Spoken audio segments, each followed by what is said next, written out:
Hello everyone, स्वागत है दोस्तों आपका मेरे चैनल पे। मैं प्रशांत कुमार शुक्ला, एडवोकेट। साथियों, आज के वीडियो में हम लोग बात करेंगे कर्नाटक हाई कोर्ट का एक और इम्पॉर्टेंट लेटेस्ट जजमेंट के बारे में, जहां कर्नाटक हाई कोर्ट ने जो पति के खिलाफ जो आईपीसी की धारा 498A, 302, 304B और दहेज अधिनियम की धारा 3/4 एक्ट में उसको ऊपर जो सजा थी उसको रद्द करते हुए उसको जमानत पे रिहा कर दिया।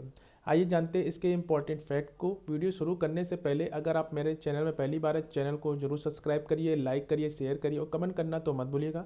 अगर किसी केस से रिलेटेड कोई भी क्वेरी हो तो कॉल पे भी अपना अपॉइंटमेंट बुक करा सकते हैं। जहाँ पे ये जो व्यक्ति है, इसको जो चतुर्थ अतिरिक्त जिला न्यायाधीश जो वहाँ पे इसने उस मामले के खिलाफ जो कि 31/1/2018 का सजा के फैसले पे जो जिस पे जो आदेश को चुनौती देते ही एक अपील दायर की, जो कि कर्नाटक हाई कोर्ट में।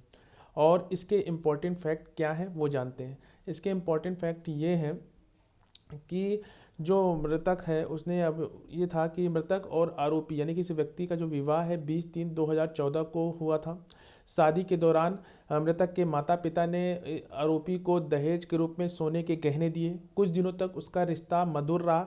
उसके बाद जो आरोपी ने दहेज की मांग को लेकर मृतका के साथ क्रूरता करना शुरू कर दिया और 7/10/2014 को सुबह 7 बजे आरोपी 2 और 3 के उकसाने पर यानी कि उसके पति ने मृतक पर मिट्टी का तेल डाला और आग लगा दी, जिसके कारण वह जल गई और उसे इलाज के लिए एक अस्पताल में स्थानांतरित कर दिया गया, जहां और उसी दिन 3-3:30 बजे के करीब उसे अपने मृत्यु पूर्व घोषणा ये दी कि 8/10/2014 को सुबह 8:30 बजे मृतक के जलने के कारण दम तोड़ दिया, जिसके चलते उसके ऊपर एफआईआर दर्ज की गई और जांच की गई।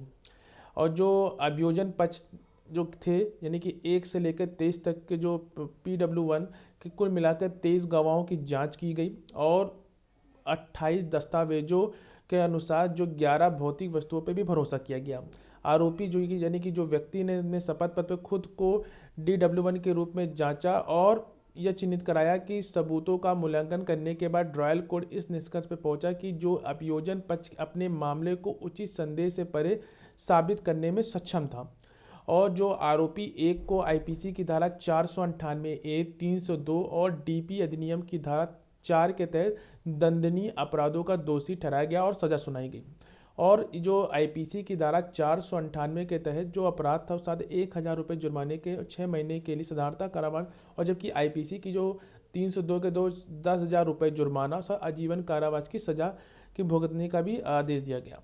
उसके बाद जो आरोपी ने दोषी ठहराने के लिए ट्रायल कोर्ट द्वारा बताए गए मुख्य कारण ये है कि मृतक ने अपनी मृत्यु से पहले जो तहसीलदार के समक्ष जो मृत्यु पूर्व बयान दिया था उसमें जो कहा था कि शादी जो आरोपी के साथ हुई है और शादी के दौरान दहेज के रूप में पर्याप्त सोने गहने दिए गए और शादी के कुछ दिनों बाद उसके बीच मधुर संबंध रहे, लेकिन आरोपी ने यह कहकर उससे झगड़ा करता था कि अगर उसने किसी अन्य महिला से शादी की होती तो उसे सरकारी नौकरी रखती और उसे पैसे के रूप में पर्याप्त दहेज मिलता और वह अपने माता पिता के घर से पर्याप्त दहेज लेकर नहीं है, जिस कारण उसकी क्रूरता की गई। और ये जो थे इसके इम्पोर्टेंट फैक्ट थे, तथ्य थे। साथ ही साथ इसमें एक इम्पॉर्टेंट बात ये भी आई कि जो जलने की चोट इतिहास के साथ इलाज के लिए लाया गया, जहाँ पे पूछताछ करने पर उसने ये बताया कि उसी दिन सुबह 7 बजे उसके पति ने उस पर मिट्टी का तेल डालकर आग लगा दी और जांच करने पे घायलों के चेहरे, छाती, पेट और हाथ पैर में चोट मिली। इस प्रकार उसने बर्न वार्ड रेफर कर दिया गया और उसी दिन सुबह 9:30 बजे के करीब वो जो आरोपयुक्त नंबर 1 है अपनी पत्नी को बचाने के दौरान जलने की चोटों के इतिहास के साथ ओपीडी कार्ड के साथ आया। उसे जांच करने पर उसने अपने दोनों जले हुए घाव पाए, इस प्रकार उसने इसको रेफ़र किया। तो ये एक इम्पॉर्टेंट बात उसने जो इसके केस के जो फैक्ट थे वो इसमें थे। साथ ही साथ जो याचिकाकर्ता यानी कि इस पति की तरफ के जो वकील ने कोर्ट की क्या बात रखी, आइए वो जानते हैं।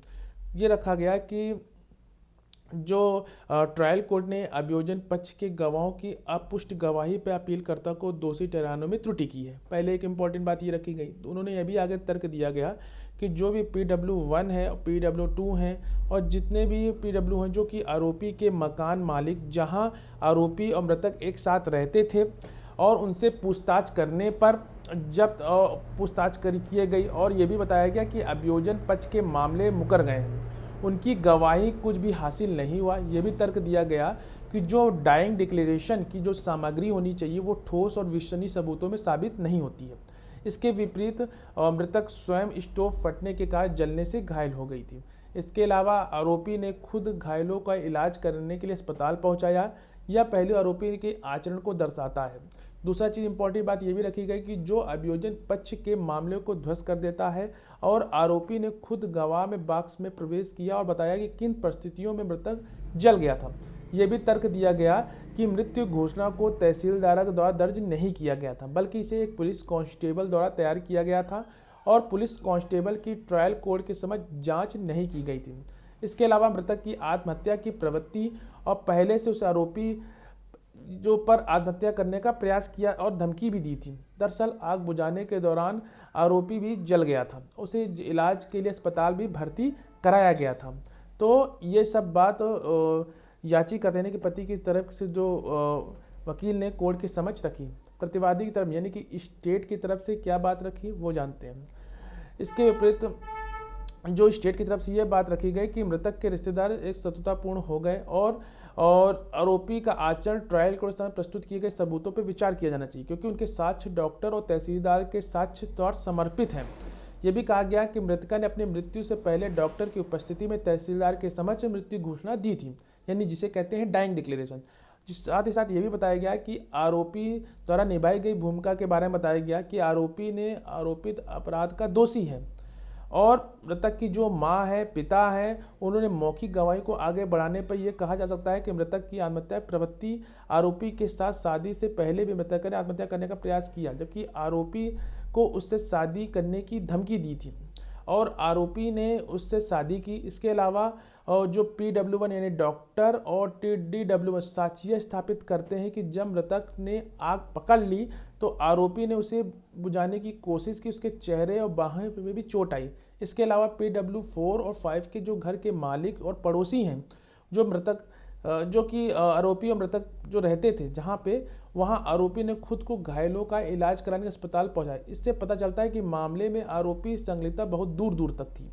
इसके अलावा मृतक के माता पिता और चचेरे भाई ने अभियोजन पक्ष के मामले का समर्थन नहीं किया, जो कि एक महज बनने की एक वजह थी।